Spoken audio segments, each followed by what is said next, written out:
ไทยและลาวมีความสัมพันธ์ทวิภาคีมาตั้งแต่สมัยที่ยังเป็นอาณาจักรอยุธยาและอาณาจักรล้านช้างทั้งสองประเทศมีพรมแดนติดกันและแสดงออกถึงความคล้ายคลึงกันทางภาษาและวัฒนธรรมซึ่งอาณาจักรล้านช้างของลาวได้รวมอยู่กับภาคตะวันออกเฉียงเหนือของประเทศไทยและด้วยเหตุใดที่ทำให้ลาวพัฒนาน้อยกว่าไทยสวัสดีครับกลับมาพบกับเต๋าคอมเมนต์ก่อนจะไปรับชมฝากกดไลค์กดติดตามกดกระดิ่งเพื่อที่จะไม่ได้พลาดคลิปใหม่ขอบคุณครับสำหรับคนไทยแล้วนะครับประเทศลาวแม้จะเป็นประเทศใกล้ตาแต่ก็ดูเหมือนไม่ใกล้ใจเท่าไหร่นักก้าวคือแม้จะมีอาณาเขตติดต่อกันผู้คนเลื่อนไหลไปมาหาสู่กันเป็นปกติมีภาษาพูดอาหารการกินและวัฒนธรรมใกล้เคียงกันแต่ข่าวของลาวกลับไหลสู่คนไทยน้อยยิ่งกว่าน้อยโดยเฉพาะเรื่องเศรษฐกิจของลาวที่ไม่ค่อยปรากฏในหน้าสื่อให้เห็นนักและด้วยเหตุนี้เองนะครับก็ได้มีชาวต่างชาติได้เข้าไปตั้งกระทู้ในเว็บคอล่าว่าปัจจัยใดที่ทำให้ลาวพัฒนาน้อยกว่าไทยเวียดนามและกัมพูชาหลังจากนั้นก็ได้มีคนเข้ามาแสดงความคิดเห็นเดี๋ยวเราลองไปฟังดูนะครับว่าแต่ละท่านมีความคิดเห็นอย่างไรเกี่ยวกับเรื่องนี้ไปเริ่มกันที่ท่านแรกครับซึ่งท่านแรกก็ได้กล่าวไว้ว่าลาวและกัมพูชามีประวัติศาสตร์ร่วมกันโดยเป็นเจ้าอาณานิคมเดียวกันและเป็นสมรภูมิรบระหว่างสหรัฐกับเวียดนามเราทั้งสองต่างเผชิญกับการกดขี่จากเพื่อนบ้านที่ใหญ่กว่าอย่างไทยกับเวียดนามและลาวที่ยังคงเป็นกลางระหว่างการปะทะระหว่างไทยกับเขมรจากการอ้างสิทธิทางวัฒนธรรมทำให้ถูกหมิ่นประมาทและดูถูกจากประเทศไทยถือเป็นเรื่องน่าเสียดายสำหรับชาวลาวความคิดเห็นท่านต่อไปนะครับลาวกำลังเผชิญกับอุปสรรคอย่างต่อเนื่องที่ประเทศเพื่อนบ้านอย่างไทยเวียดนามและกัมพูชาสามารถเอาชนะมาได้ความท้าทายเหล่านี้ได้แก่ข้อจำกัดทางภูมิศาสตร์โครงสร้างพื้นฐานที่จำกัดฐานเศรษฐกิจและอุตสาหกรรมที่ยังไม่พัฒนาความท้าทายด้านการศึกษาและการพัฒนากำลังคนการเข้าถึงเงินทุนและบริการทางการเงินที่จำกัดการพึ่งพาทรัพยากรธรรมชาติประชากรและขนาดตลาดที่เล็กลงและการบูรณาการระดับภูมิภาคและระดับนานาชาติที่จำกัดประเทศลาวมีประชากรน้อยกว่า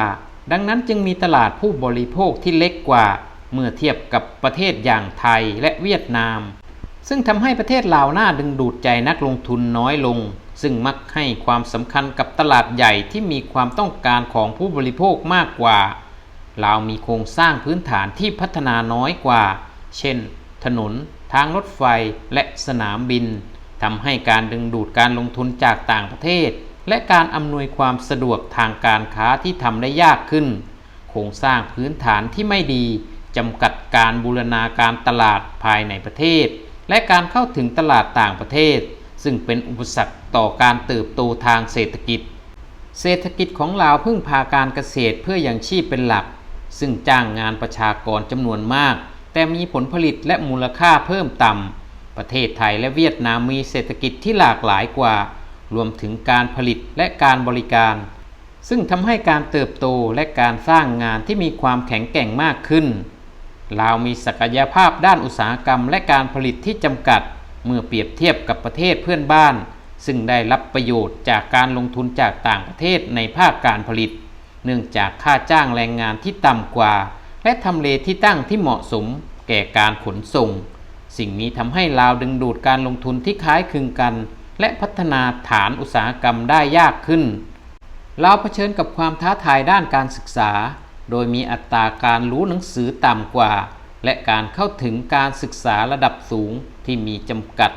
เมื่อเปรียบเทียบกับไทยและเวียดนามซึ่งส่งผลกระทบต่อผลผลิตของกำลังแรงงานและขัดขวางการพัฒนากำลังแรงงานที่มีทักษะซึ่งจำเป็นสำหรับภาคส่วนต่างๆเช่นเทคโนโลยีและการผลิตประเทศลาวมีภาคการธนาคารขนาดเล็กและการเข้าถึงบริการทางการเงินที่จำกัดทำให้ธุรกิจและบุคคลทั่วไปได้รับสินเชื่อออมเงินหรือลงทุนได้ยากขึ้นส่งผลให้ผู้ประกอบการมีข้อจำกัดและธุรกิจในท้องถิ่นไม่สามารถขยายหรือปรับปรุงผลผลิตได้ลาวพึ่งพาทรัพยากรธรรมชาติเป็นอย่างมากโดยเฉพาะพลังงานน้ำและเหมืองแร่เ พื่อสร้างรายได้ แม้ว่าทรัพยากรธรรมชาติจะสามารถสร้างกำไรได้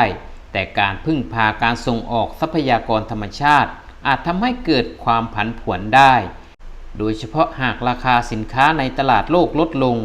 นอกจากนี้การพึ่งพาบางภาคส่วนยังเพิ่มความเสี่ยงต่อภาวะช็อกทางเศรษฐกิจอีกด้วยประเทศลาวถูกทิ้งระเบิดอย่างหนักในช่วงสงครามเวียดนามโดยเฉพาะบริเวณเส้นทางโฮจิมินห์ของประเทศลาวยังคงเป็นหนึ่งในประเทศที่ถูกทิ้งระเบิดมากที่สุดต่อหัวโดยหลายพื้นที่ยังคงปนเปื้อนวัตถุระเบิดที่ยังไม่ระเบิดทำให้การใช้ที่ดินถูกจำกัดและส่งผลให้เกิดการสูญเสียชีวิตอย่างต่อเนื่อง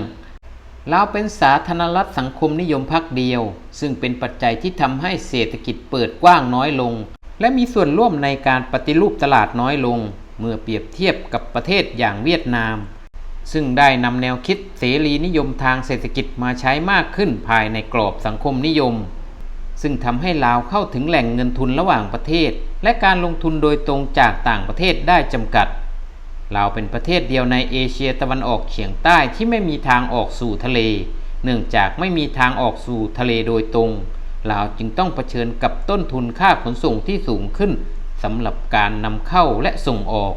ทำให้การค้าขายที่มีความท้าทายและมีราคาแพงกว่าเมื่อเปรียบเทียบกับประเทศที่มีชายฝั่งทะเลเช่นไทยและเวียดนามพื้นที่ส่วนใหญ่ของลาวปกคลุมไปด้วยภูเขาและป่าทึบซึ่งทำให้การพัฒนาโครงสร้างพื้นฐานทำได้ยากและจำกัดพื้นที่เพาะปลูกส่งผลให้ผลผลิตทางการเกษตรลดลงและทำให้การก่อสร้างถนนและทางรถไฟมีต้นทุนสูงขึ้นแม้ว่าลาวจะเป็นสมาชิกอาเซียนแต่การบูรณาการทางเศรษฐกิจกับตลาดโลกยังจำกัดอยู่มากส่วนหนึ่งเป็นเพราะลาวไม่มีทางออกสู่ทะเลและมีโครงสร้างพื้นฐานที่จำกัดทำให้การใช้ประโยชน์จากห่วงโซ่อุปทานในภูมิภาคซึ่งมีความสำคัญต่อการเติบโตทางเศรษฐกิจในเอเชียตะวันออกเฉียงใต้ทำได้ยากขึ้นลักษณะที่ลาวไม่มีทางออกสู่ทะเลประกอบกับโครงสร้างพื้นฐานที่อ่อนแอและทรัพยากรสำหรับการลงทุนที่น้อยกว่าทำให้การบูรณาการทางด้านการค้ามีข้อจำกัดลาวพึ่งพาเกษตรกรรมและทรัพยากรธรรมชาติที่มีมูลค่าต่ำโดยมีอุตสาหกรรมที่มีทักษะสูงเพียงไม่กี่แห่ง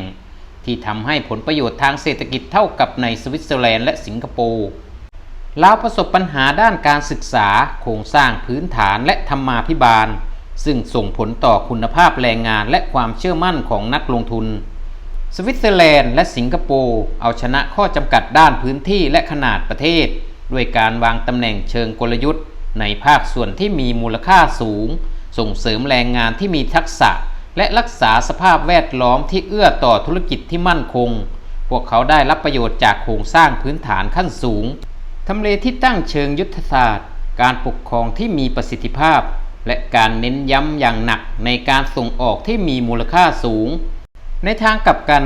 ลาวเผชิญกับความท้าทายในหลายพื้นที่เหล่านี้ซึ่งจำกัดเส้นทางการพัฒนา